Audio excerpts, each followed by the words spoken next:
This video was brought to you by Yamaha Proven Off-Road ATVs and side-by-side vehicles. Hey Archery Talk, this is Lucas, and today I've got to do a little bit of surgery on this Obsession FXL test bow I've got. The center shot on this bow was off quite a bit to the left, so I'm going to try to take it apart and move some spaces around in the cams. And I figured I'd use this as an opportunity to show you what I do when I take a bow apart so I can put it back together again. So if you've always been a little bit nervous about stripping a bow down and building it back up again and worrying about how am I going to get the strings and cables on right and things like that, I'm going to show you how I do it. And I forget things all the time, so I do mine a very specific way so I can get it through my small little brain so I can get it right. So hopefully this will help you out and set you on your way.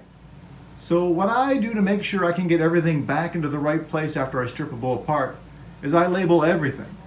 So over here you can see I labeled there, that is the top cam cable 1 post, and there's the top cam cable 2 post.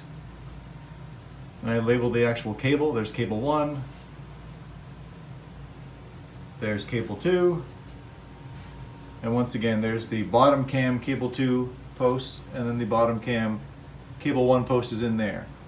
So I do that so after I strip the bow apart I can figure out more or less where everything goes back together without having to worry about it. So I've tried to make this as idiot proof as I can, and I have proven that theory more than once. What's next for me now that I've got everything labeled is I start to remove the string and the cable. So I'll remove the string first from the top cam, then the bottom cam, then set it aside. Then I'll remove the one cable from top and bottom and set it aside, then remove the other cable, top, bottom, and set it aside. They're all marked. I'll try to put a little twist tie or something around the end loops so they don't come unraveled at all. And then I'll take the bow out of the bow press. And with the strings and cables off, this is what the bow looks like. Now I just go to the bow press and unravel it, and it will open up quite a bit because there's nothing holding the limbs in place anymore once the strings and cables are gone. Now I just try to carefully remove the bow from the press and keeping the limbs still in the limb pockets.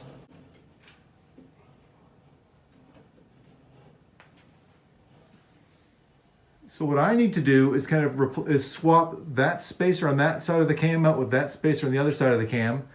And so to do that, the first thing I need to do is remove these kind of clips that are holding the axle in place. And that will, once I take one of those clips, everything else will slide out of there. You could either do that with a specific wrench for the clip, or you can delicately use a kind of a flathead screwdriver and give that a push. So here is the axle from the top cam with just one of the clips left in place. The other end is like this, and the clip will go back there. And then the cam spacers were like this before.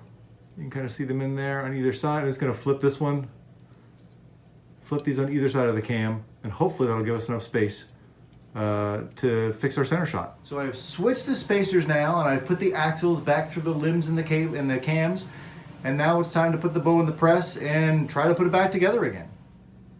So now I have the strings and cables back on. They're ready, the labels are in the right place, the strings and cables are in the right place. There's no kind of bad crossing of the cables when you come down here. So now I have to check and make sure that the cables and strings are all securely on the posts and in the right tracks. So I will go around and check at all 6 locations to make sure that's set up. Then we'll pull off the bow and see how close we came on center shot. All right, Archery Talk, I've got the FXL put back together again. The bow is shooting again.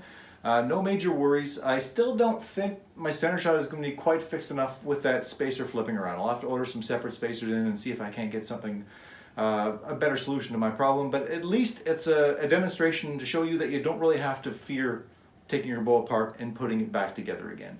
The key for me is just to make sure you label everything, take lots of pictures so you know exactly which way the cables wrap around the cams and where exactly they go. And it just, again, documentation is everything for me in an exercise like this, at least for someone like me with kind of average skills as a bow tuner and working with a bow press.